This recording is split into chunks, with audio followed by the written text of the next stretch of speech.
So I'm Aileen Cho, a deputy editor with Engineering News Record, and I am on site with Ryan Aukerman of Griffith Company, and we have just completed a fabulous tour of the Pier G project to fill in a slip and create a continuous long wharf, right? That's correct. Oh, right. So Ryan, first of all, congratulations on your new gig as president of AGC's California chapter. Thank you. How did it feel when you were nominated and announced?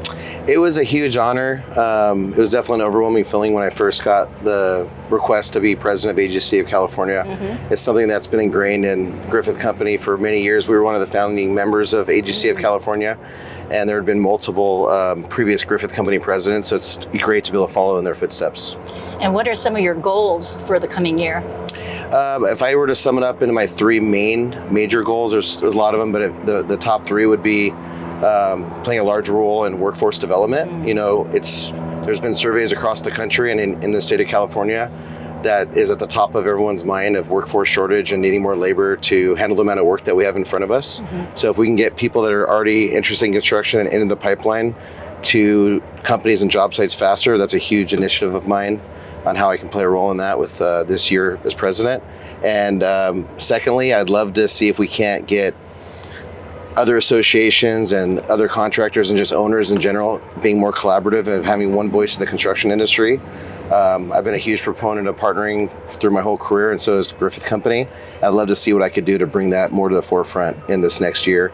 And then lastly, I'd say innovation. I feel like construction has definitely evolved a lot more than when I first started over 22 years ago, but I feel like we're still a little behind compared to other industries, and I'd love to see us to catch up with where other industries are at and be more innovative and embrace technology even more than we have. And what aspects of technology might that include? I mean, I presume AI, for one thing, maybe more modeling.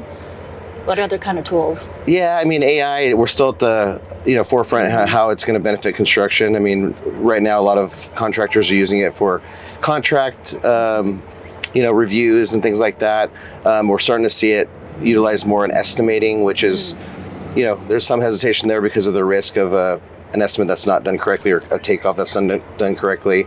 We're seeing a lot in safety, different safety programs that are using AI to summarize or analyze job hazard analysis or task hazard analysis to see trends that are happening in companies and how they can be more ahead of positive observations and avoiding safety issues from happening on projects. So those would be the top areas I've seen it so far. I'd love to see it evolve further than that. So if you spent your life, your career at Griffith, how did you get into the company?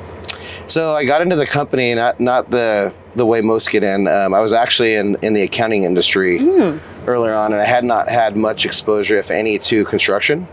Didn't even realize it was a path for me, didn't know much about it.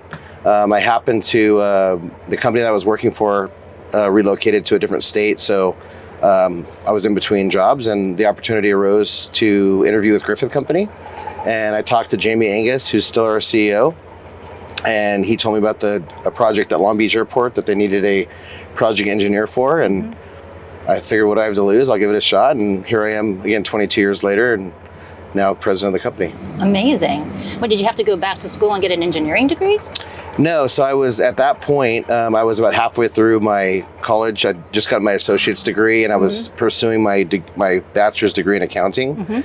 And when I came to work for Griffith Company, I had to put that on hold because I had so much to learn in my new career, which is construction. So after about 2 years, I spoke to Jamie and we talked about going back to school and getting my degree. And instead of getting it in engineering or construction management, I decided to get it in business, technology and operations, because it further accentuated my business knowledge that rounded out the construction experience that I received from Griffith Company. And what is it about Griffith that has inspired you to stay there for 22 years? First and foremost, the culture. It's when I first worked at Griffith Company, I saw really quickly what a family type culture that we had, small company feel that we had, which we were a lot smaller at that time. And even as we've grown pretty vastly over the last 22 years, we still have that feel. And it's something I'm really passionate about and something that as we grow, I don't want to ever compromise. That's the reason why I've stuck here as long as I have, and I'll never go anywhere else. And what is the growth plan? So the growth plan, so we're going to grow by about 35% this year. most notably as we've evolved into different geographies down to San Diego, which was a market that we haven't been in since the 80s. We got back into that since it's gone more union, and we have aspirations to go into different geographies. And then also the biggest portion of that is really our diving into alternative delivery. We have a large group now that's focused on alternative delivery, and we've picked up multiple large CMGC or progressive design build projects, and that's attributing to a lot of our growth now and our future growth over the next 5 to 10 years. And what about market sectors? Like here we are at the Port of Long Beach. You're obviously doing a marine job. And you did mention San Diego Airport to me just a little while back. Are these sectors that you're going to continue to pursue? Or? Yeah, I would say that port work and airport work is really the bread and butter of our company. We have probably the most experience, or one of the most experience in Southern California and Central California in port projects, whether it be the Port of LA or the Port of Long Beach, and airport projects. And then we do everything in between. But that is really our bread and butter. And so it's been a huge part of our history and our growth, and something that we really thrive in and do really well in. And you also have a big rail project coming up. We do. So about 2 years ago, we were successful in landing a project with BNSF Railway with our joint venture partner, Granite Construction. And it's a $1.7 billion CMGC project for a project they call Big Barstow, which is a 4,600 acre intermodal yard, most sustainable rail yard, I believe, in the country. That's going to allow 90% of the products that come in and out on train.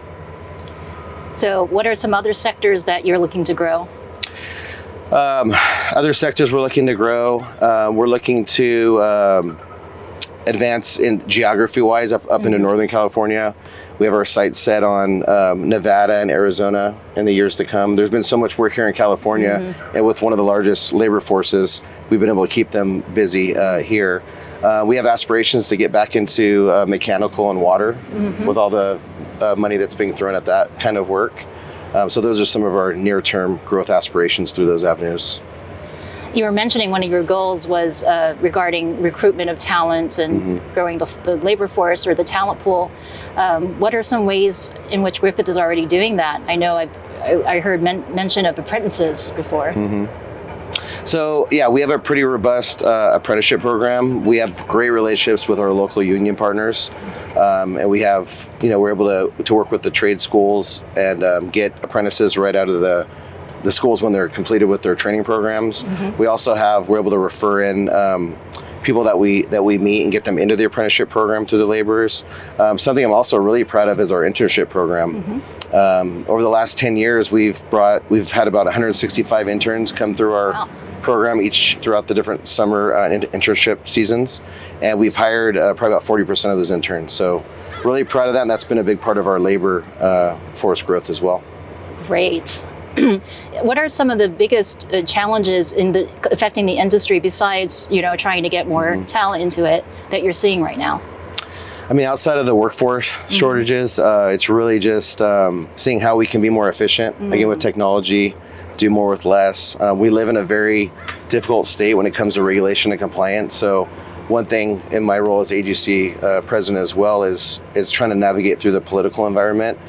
We have a new governor coming in this November, so trying to see who that's going to be and how we can work with them and what the temperature is going to be for construction. But really, again, just being on the forefront of legislation, supporting bills that are going to help our industry, hopefully combating bills that are going to be negative for industry. So that's a huge part of the struggle here in California outside of workforce development.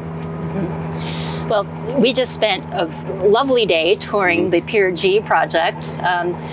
Can you just maybe go over, I know we have a video with you talking a little bit, but for the podcast, maybe you could recap some of the broader highlights of this particular job. Sure, I'd love to. Yeah, so this project it originally was close to a $400 million project. Through value engineering and working within the owner's budget constraints, we were able to value engineer it down to $358 million. It is a joint venture with one of our long-term partners, Dutra Construction. And basically what it is, it's going to be filling in this large container slip where the ships used to come in and offload their containers from the sides and from the back here and fill it in and make 19 more acres of backlands, which will allow them to bring in a lot more containers and be able to more easily move them around. So we're filling the slip with 500,000 yards of rock dike, with settlement fills and lots of dirt on top, so we can make a good sub base to put asphalt and concrete on top, so they can move containers and trucks around. We're also completing the wharf on the very end out there and closing that off, so ships can now pull up there and close off this gap that's separated the middle of their terminal. And that's scheduled to be completed in third quarter of 2027. So we're excited. We have come across some UXOs, or unexploded ordinances that we found in our grades. So we do have a partner in Tetra Tech that's out here and doing close observations for us to make sure that we don't come across any or hit them if we do encounter them. A very exciting project for the company and for ITS and for the Port of Long Beach as a whole. And it's just fascinating how in this environment you have to deal with so much, like an active terminal with all the traffic that's involved there, plus the construction traffic that has to coexist with them. Aside from this project, what are some highlights for you throughout your career at Griffith? Like, what are some of your favorite projects that you've worked on? Okay, so yeah, I mean, there's a lot of them. I've done many now at this point in my career, but there's quite a few. One of the more exciting projects that we've done in the last, we finished in the last 10 years would be the Pier E Middle Harbor project. It was the third phase of one of the largest automated container yards in Long Beach. And we're able to finish that project and work really close with the port and get that online. We've also done 2 other automated terminals, one in Port of LA directly with them called Berth 142, which is outstanding again with automation and whatnot. And then we also did kind of some of this ITS project. We worked directly with the tenant in APMT, and we did an automated terminal for them at Pier 400. So those are some of my most notable port projects. And then we've done a lot of work at LAX over the years. We redid all 4 runways with safety improvements in the last 10 years. We were one of the original contractors that built one of the runways back in the 50s. So just a lot of history again at airports and ports. We've done a couple bus rapid transit projects now, one called E Street out in San Bernardino to get folks from northern San Bernardino down to Loma Linda Hospital in half the time. And also Wilshire BRT in Los Angeles. Again, just trying to move the flow of traffic outside of car traffic to get to and from for those that need that kind of transportation. It's just been rewarding that difference that we've been able to make on those projects. So just really briefly, give me a little bit of history about Griffith Company. Okay, so Griffith Company has been around since 1902. We're just hit our 124th year anniversary. Wow. We're the third oldest contractor still doing business in California under the old licensing system. So there's 2 that are ahead of us. We're number 3, with our license number being 88. We were family owned from 1902 until about 1981. And the family decided that they wanted to divest the construction business, and we were fortunate enough for them to sell it to the employees. So we became employee owned in 1981, and then we became fully 100% employee owned in 2002, which happened to be our centennial year, our 100-year anniversary as well. So kind of very great year for us with having those 2 milestones accomplished. Wow. We're about 1,000 employees strong now and growing, and scheduled to do over $700 million in revenue this year. So great. Lots of growth in my time with the company. So it's really exciting to be a part of. And as you rose with the ranks and are now president, how would you describe your leadership style? I'm a big fan of mentorship. I'm constantly learning. I myself I'm going through a leadership program for CEOs and presidents because I had never been a president of a large company like this before, so I'm learning myself. And then I love being able to take the knowledge that I've learned over the last 22 years and pass it on to the younger generation.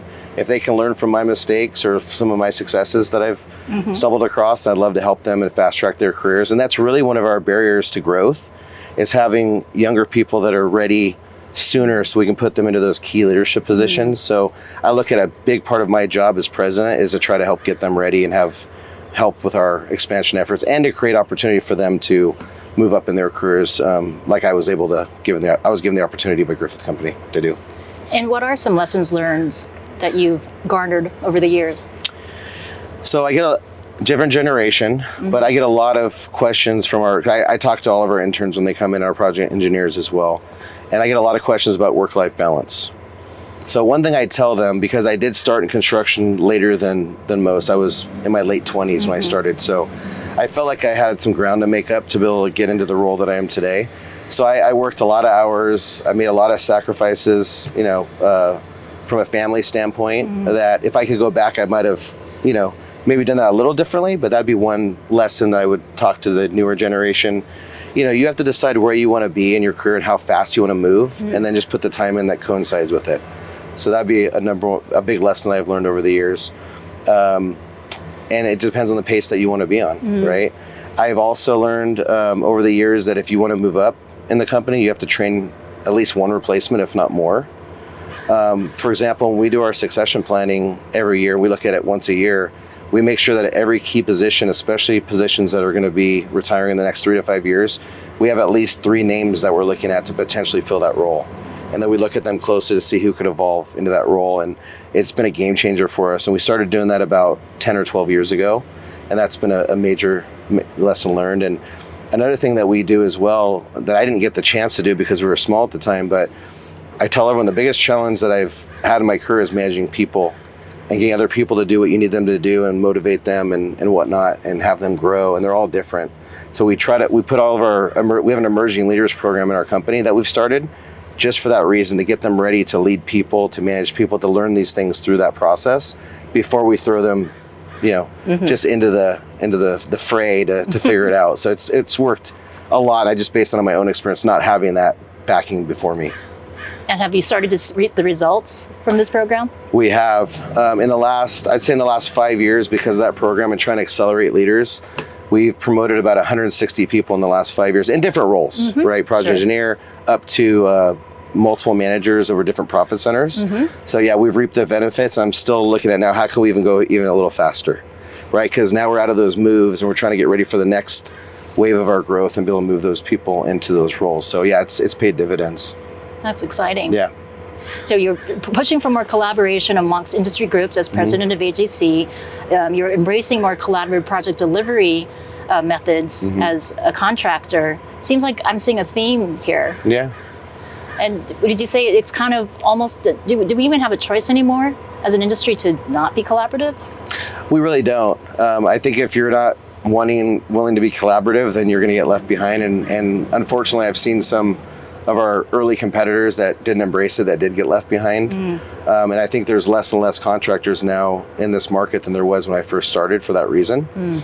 So collaboration's key, and through alternative delivery and through those different methods and through partnering, which we're huge proponents of, myself individually and our company, you have to collaborate. You have to focus on what's best for the project first. You have to work through challenges and sequentially, and not let them fester and not let them turn into arbitration or litigation. So that's huge. I know that's a model that we have, and if we can try to again multiply that with other contractors, industry as a whole, which I see that happening in certain places I don't, then I'd feel big success by trying to put my stamp on that in this year as president, because the year is going to go by fast, and hopefully we can build on that in years to come after my time here is done with AGC. Any final thoughts? I'm excited about where the market is right now. I don't think I know that we're in the most robust market that I've seen in my 22 years. And even talking to those that have been in this industry before me, there's never been a market like this in California. There's so much work here with the Olympics coming, and with all the different funding mechanisms, with all the large owners like LA Metro and LAWA and others, Caltrans. There's enough work here to go around. We just need to make sure that we continually train the workforce behind us, get people into the market, and make sure we have the people that can execute on the work. But this, again, such a great market. I'm looking forward to it staying intact for as long as the foreseeable future. Fabulous. Well, thank you. Thank you very much for interviewing me today. I appreciate it.